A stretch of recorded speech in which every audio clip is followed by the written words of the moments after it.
So this is red dye 3. That is not a normal color you'd see in nature. Or this is red dye number 40, which is another dye, again, based in petroleum. The problem is industry is making money on keeping us safe. We are simply asking American food companies to replace petroleum-based food dyes with natural ingredients for American children, just as they already do for children in other countries. They thought it was just breakfast, the cereal, the gummy vitamins, the bright red popsicles. But behind those cheerful colors hides a chemical legacy that spans decades. For 50 years, American families have unknowingly fed their children synthetic dyes made from petroleum byproducts, many of them sourced from China. And only now, in 2025, the US government finally said, enough. The poison wasn't hidden in a pill. It was hidden in plain sight, on every supermarket shelf, in every school lunchbox. And we never saw it coming.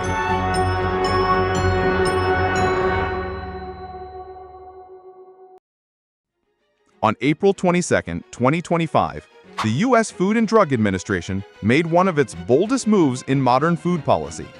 It announced a national plan to eliminate 6 petroleum-based food dyes from the American food supply by the end of 2026. Red number 3, red 40, yellow 5, yellow 6, orange B, citrus red number 2. These chemicals, once considered safe, are now under fire for their links to hyperactivity, allergic reactions, and even cancer. The agency's new position echoes a 2021 report from California's OEHHA, which found that synthetic dyes may trigger neurobehavioral effects in children, especially those diagnosed with ADHD. What stunned parents across the country was not just the ban itself, but the revelation that these additives were still legal after decades of warning signs.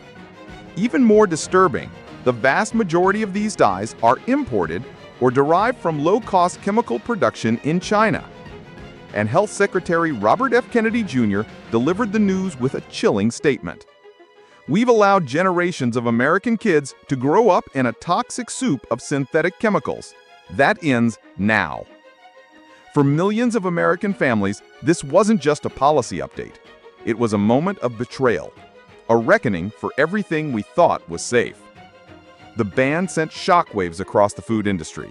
Within hours, corporate hotlines lit up, logistics departments scrambled, marketing teams held emergency calls. Because this wasn't just a health policy, it was a declaration of war on the supply chain. Over 90% of children's products in American supermarkets, from candy to cereal to fruit-flavored drinks, contain at least one of the dyes now marked for removal. These are not trace ingredients. They are central to how food looks, sells, and survives shelf life. Brands like M&M's, Doritos, Skittles, Gatorade, even pediatric medicine, all built product lines around the durability and cost efficiency of synthetic colorants. Natural replacements like beet juice or butterfly pea extract can raise production costs by 20 to 30%, according to industry estimates. Worse, they don't hold up under heat and light, and they often change a product's texture, taste, or visual appeal. Some companies welcome the change, especially organic brands like Whole Foods or Annie's. They saw an opportunity to capture the health-conscious market. But legacy brands pushed back hard. They warned of higher prices, altered products, and consumer backlash.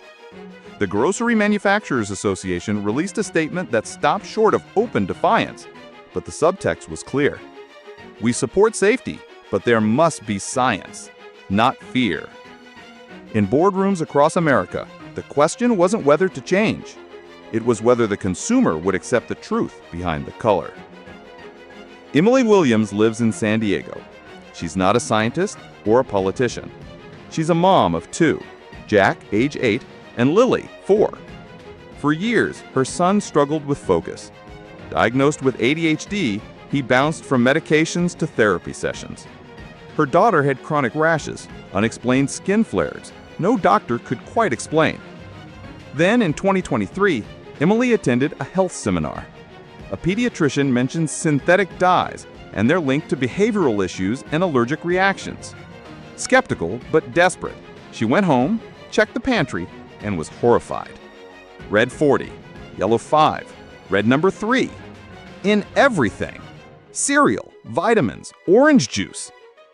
Emily made a decision. For 3 months, no artificial dyes. Only whole foods, real juice, natural colors. By the end of that summer, Jack's school report showed improved focus. His therapist noted fewer mood swings. Lily's rashes disappeared. Her skin was clear for the first time in months. For Emily, the cause and effect was undeniable. She told the San Diego Journal, "I used to think it was just genetics, but once we removed the chemicals, my kids changed. What else have we been told is safe when it's not?" Stories like hers flooded social media after the FDA's announcement. Parents were angry, not just at the chemicals, but at how long they'd been kept in the dark. This wasn't a fringe theory anymore. It was lived experience, across homes, across states, across class lines. And suddenly, millions of American families were asking the same thing. How could this happen for so long? And nobody said a word. The turning point came not from a lab, but from a courtroom. In 1990, the FDA declared red dye number 3 a carcinogen after studies linked it to thyroid tumors in lab animals. They banned it from cosmetics, but not from food. For 35 years, red dye number 3 remained legal in breakfast cereals, popsicles, and children's medicine, products consumed daily by millions of Americans. No public campaign, no manufacturer warning, just silence. And now, in 2025, that silence has turned into a lawsuit. A coalition of parents from California and Illinois have filed a class action suit against major food brands and the FDA itself, alleging negligence and failure to warn. One mother testified, "If a chemical is too dangerous to go on my skin, why was it allowed in my daughter's mouth?" The courtroom was packed, not just with lawyers, but with pediatricians, consumer advocates, and even former FDA scientists. Under oath, a retired agency toxicologist admitted, the science was clear for years, but the politics weren't. By the time red dye number 3 is fully phased out in 2026, over 100 billion servings of food and medicine containing the dye will have been consumed by Americans, according to estimates from the Center for Science in the Public Interest. It wasn't one decision. It was a chain of them, each too small to stop, each too late to reverse. The deeper investigators looked, the clearer the pattern became. This wasn't just a regulatory failure.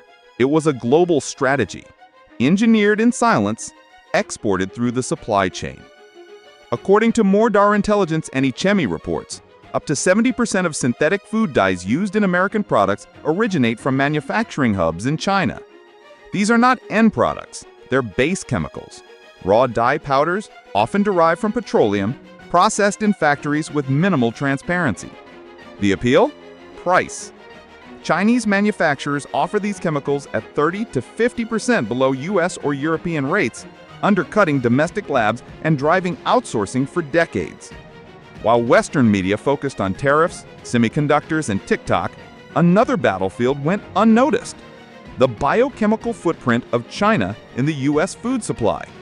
From red gummy bears to pink Tylenol, the fingerprint was always there. We just didn't look. And behind it all, a system designed for plausible deniability. The FDA approves dyes. Companies buy from third parties. Those third parties buy from brokers. Somewhere down the chain, a drum of benzidine-based pigment from Shandong slips into a US candy factory, and no one knows. Until now. What looked like economic efficiency was dependency. What looked like harmless color was risk. What looked like American food was a global compromise. And the consequences weren't just regulatory, they were generational. As the US scrambles to replace synthetic dyes, China faces a quiet blow. Billions of dollars in export contracts at risk, hundreds of chemical plants facing scrutiny. A trade war doesn't always start with sanctions.